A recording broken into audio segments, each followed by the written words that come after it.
bom dia, queridos. Graça e paz. Mais um dia começando. Que o Senhor abençoe esse seu dia. Senhor Deus Santo, vivo, poderoso. Deus, Criador dos céus e da terra. Deus, muito obrigado pelo descanso que o Senhor nos deu à noite. Obrigado por mais um dia de vida e obrigado por este ar que nós respiramos. Obrigado pela água que bebemos. Obrigado, Deus, pelo alimento à mesa e obrigado por vivermos e termos uma família. Obrigado por termos o privilégio de sermos chamados filhos de Deus, filhos do Altíssimo, filho do Criador. Deus, em tuas mãos eu coloco a minha vida, a vida da minha família, dos meus parentes, meus amigos, da comunidade cristã da qual faço parte. Coloco todos em tuas mãos como criatura nas mãos do Criador. Abençoa-nos, ó Pai, com a sua presença e torna os nossos dias mais alegres, abençoados e prósperos. Que seja repreendido do nosso meio, ó Deus, em nome de Jesus, todo espírito de enfermidade, todo espírito de desânimo, de inveja, de confusão, todo espírito de vício, de prostituição, e que o teu Espírito Santo verdadeiramente tome lugar em nossas vidas, ó Pai. Deus, abençoados sejamos todos nós neste dia. Em nome de Jesus. Amém e graças a Deus. Amém, queridos? E continuando falando sobre o tema família, hoje eu quero falar sobre família e esperança, encorajando uns aos outros.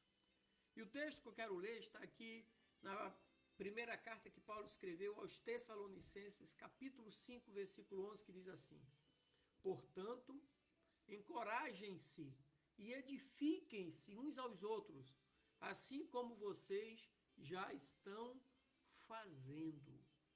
Então aqui Paulo escreve aos Tessalonicenses era uma comunidade que enfrentava perseguições e dificuldades. Reconhecendo suas lutas aqui, nessa situação, Paulo, né? Então ele reconhece as lutas, mas também elogia a sua perseverança na fé. Então ele encerra a carta com exortações práticas sobre como viver em resposta ao Evangelho, incluindo a necessidade de encorajamento mútuo. Então o apóstolo Paulo reconhece que eles já praticam o encorajamento, mas Paulo aqui enfatiza que essa prática deve continuar e se intensificar. O interessante é que a palavra encorajem-se no grego é parakalete, que tem um sentido amplo, incluindo consolar, exortar, ensinar e fortalecer. Então a frase que nos mostra, que nos diz, edifiquem-se uns aos outros, sugere o processo de construção e fortalecimento da comunidade, das famílias ali. Então isso reflete o entendimento de Paulo de que a igreja, a família, é como um edifício espiritual, onde cada membro contribui para a estrutura geral. Eu já falei para vocês, eu não gosto de falar da família de ninguém, gosto de falar da minha família. Eu falo sempre para o Bruno, nosso filho, nós somos a família. E família, cada um tem a sua função na família. E essa função serve justamente para fortalecimento e encorajamento. Então, cada membro da família é como se fosse cada membro no corpo. Cada um tem sua função e, por mais insignificante que pareça, ela é vital para que o corpo tenha hegemonia. Aí, esse dedo aqui, por exemplo, ele é pequeno, mas sem ele, a mão, ó, fica estranho, tá vendo? Você não consegue ter apoio. Então, cada membro, por mais que pareça insignificante, ele tem uma função vital no corpo, no conjunto. Assim são os membros da família. Cada um tem a sua função vital para que a engrenagem ande, para que a família não tenha deficiência. Ok? E baseado nisso aí, o primeiro tópico que eu quero trazer é a prática do encorajamento. E em Romanos 1,12 nos fala bem sobre o encorajamento, né? Então ali nos mostra que o encorajamento é como suporte emocional, Romanos 1:12. Então o encorajamento, ele fortalece as emoções, ajuda a superar os desafios e reforça a resiliência individual e familiar, sabe? Então isso é interessante demais porque família forte, igreja forte, comunidade forte, sociedade forte. E na segunda carta de Timóteo 3:16-17 fala sobre a exortação à instrução. Ali diz assim: toda escritura divinamente inspirada por Deus é útil para o ensino, para a correção, para a repreensão e edificação, para que o homem, o obreiro, homem e mulher de Deus sejam perfeitos, perfeitamente habilitados para toda boa obra. Então é exortação à instrução. Então encorajar também significa oferecer instrução e correção. Guia os membros da família de acordo com os princípios bíblicos. Nós podemos fazer tudo aquilo que a Bíblia diz que nós podemos fazer, que a Bíblia nos autoriza. Então nós podemos fazer. Agora, o que a Bíblia diz não, nós não podemos fazer. Simples assim. Em Judas 1:20, ou Judas 20, né, porque não tem capítulo, só tem um capítulo, já traz seus versículos ali. Então ali fala do fortalecimento da fé. Encorajamento espiritual, ela é vital para manter a família centrada na fé. Por quê? Porque aí promove o crescimento e a maturidade espiritual dos membros da família. Mas para que serve a maturidade espiritual? Principalmente para superar as dificuldades do dia a dia, da vida. Nós estamos no mar da vida e aí, cada dia, tem um ditado popular que cada dia você mata um leão, né? Você mata um animal por causa das lutas, das dificuldades. Então a fé espiritual é justamente isso aí. Ela traz a maturidade em você para saber que no tempo de Deus, no Kairos, é o tempo onde verdadeiramente as coisas acontecem. As mudanças chegam. O segundo tópico que eu quero falar é edificando uns aos outros. Deixa eu só tomar uma água.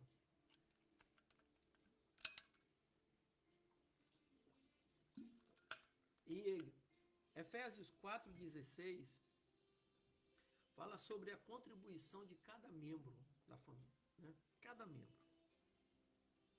Então, cada membro da família tem um papel único, como eu falei para vocês. Por mais insignificante que seja, é essencial para a engrenagem, para as coisas acontecerem. Aí você, às vezes, no computador tem uma tecla que não está funcionando. Então, você não vai conseguir formar algumas palavras, porque aquela tecla daquela letra não está funcionando. Imagine se for a letra A. É uma das vogais mais utilizadas. Outro dia eu estava vendo aqui na televisão, eu estava vendo com a minha esposa, qual o mês que não tem a letra A, né? Então, veio aquela pergunta e na hora a maioria dos meses tem a letra A. Aliás, não, qual estado brasileiro que não tem a letra A? Né? Aí minha esposa é essa, eu falei, não, essa aí tem. Acho que ela falou até Pernambuco. Eu falei, não, é Sergipe. Né? Então, é uma coisa significante no computador, letra A. Então, a contribuição de cada membro é fundamental. O menino tem 8 anos, mas se ele souber tirar uma coisa de um lugar e botar no outro, organizada, arrumar já contribui. Ele tem 10, tem 15. O meu, por exemplo, ele tem 17 anos, ele lava a louça, ele tira o lixo, cobra dele. Isso ele faz desde os 10 lá atrás. Entendeu? Então a contribuição de cada membro torna a família funcional. E em Gálatas 6:2, ali fala com muita propriedade sobre a solidariedade em tempo de necessidade. Então a solidariedade demonstra pelo apoio prático em tempos de necessidade, ela é uma expressão concreta de edificação mútua, porque é solidariedade. Você só consegue ser solidário se houver o próximo. Se você for único no teu individualismo, você não pratica a solidariedade, porque a solidariedade está envolvida diretamente com o próximo. Então, na família, o egoísmo é uma arma que combate a solidariedade. Para você ser solidário com alguém, ser fiel, estar junto, você precisa deixar de lado o teu individualismo, que na família é muito prejudicial. E em 1 Pedro, capítulo 2, versículo 5, nos fala ali com muita propriedade, o texto e o contexto, sobre o crescimento coletivo e dentro dessa coletividade o crescimento pessoal. Então a edificação da família envolve crescimento coletivo, onde cada sucesso e avanço pessoal contribui para o fortalecimento do grupo. A vitória de um é a vitória de todos, a alegria de um é a alegria de todos, como também a tristeza de um é a tristeza de todos. Porque todos estão envolvidos no mesmo processo, todos estão segurando o mesmo cordão. Então isso é crescimento coletivo e pessoal. Crescer junto. Ah, fulano ficou para trás. Dá a mão, puxa ele. Não deixa ele ficar para trás. O terceiro tópico que eu quero falar é mantendo a esperança viva. Tito, capítulo 2, versículo 13, nos mostra com muita propriedade sobre a esperança na promessa de Cristo. A esperança cristã, ela está firmada na promessa da volta de Jesus, o que incentiva a perseverança e a expectativa positiva em todos os aspectos da vida familiar. Josué ele falou com bastante propriedade: não sei vocês, mas eu e minha família serviremos ao Senhor. A família. Eu preguei aqui sobre Noé. Deus falou para ele: entra na arca, tu e a tua família. A salvação através da arca foi para a família de Noé. E versículos antes ele diz assim: constrói uma arca para tu e tua família. Deus é onisciente, onipresente, onipotente. Ele sabia que só a família de Noé que entraria. Porque os outros, o mundo jaz no maligno. Os outros estavam revestidos com a ilusão deste mundo. Então, mantendo a esperança viva. Então, a esperança do cristão está firmada na volta de Jesus. E em Provérbios 17, 22, fala sobre a cultura da positividade. Ou seja, manter um espírito positivo e uma perspectiva de esperança nas interações diárias é essencial para a saúde emocional da família. Eu, particularmente, eu não gosto de pessoas negativas.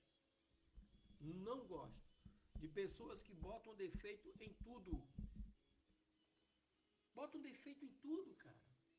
Se está fazendo alguma coisa, não, isso não vai dar certo. Cultura da positividade. Ser positivos, ter fé. A pessoa que é negativa é uma pessoa sem fé. E nós encontramos, inclusive, dentro da comunidade cristã, muitas pessoas que são negativas.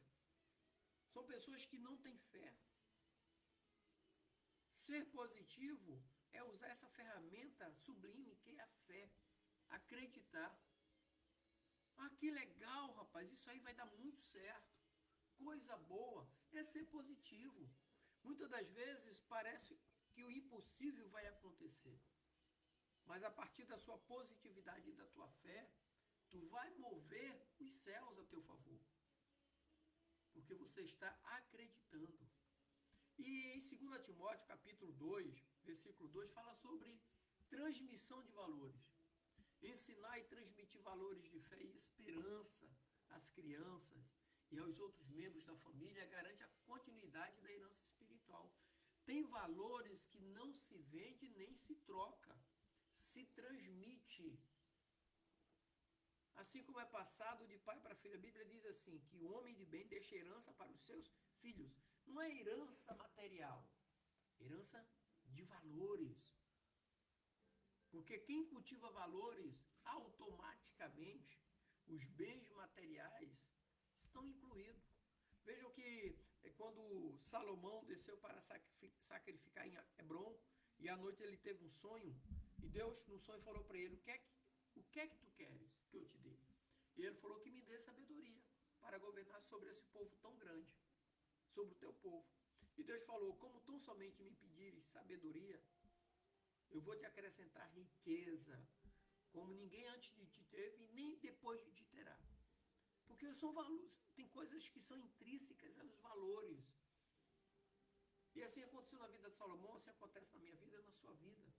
Então, transmissão de valores. Valores não se negociam, eles se transmitem, principalmente aos filhos, à família, ao cônjuge. São valores. Amém? Então, eu quero concluir aqui nessa manhã, dizendo para você que está nos acompanhando, manda um abraço para o meu primo Gilberto Pureza, que Deus abençoe você, a sua vida, a esposa Adriana, minha prima também, o Alexander, que Deus abençoe vocês grandemente. Então eu quero concluir aqui nessa manhã dizendo que a família, em muitos aspectos, reflete a igreja como miniatura, né? Uma sociedade como miniatura, um lugar onde a fé e a esperança são nutridas e manifestadas diariamente, ou em momentos. Então o apóstolo Paulo aqui, em sua carta aos Tessalonicenses, nos dá um poderoso lembrete do nosso chamado para encorajar e edificar uns aos outros, aqui em casa, na nossa família. Família forte, igreja forte, sociedade forte. Então, nesse espírito, cada lar cristão é chamado a ser um lugar de refúgio, conforto e crescimento. Refúgio, conforto e crescimento são resultados de valores positivos que são passados uns aos outros. Amém? Que Deus os abençoe, os guarde e os livre de todos os males, em nome de Jesus. Amém.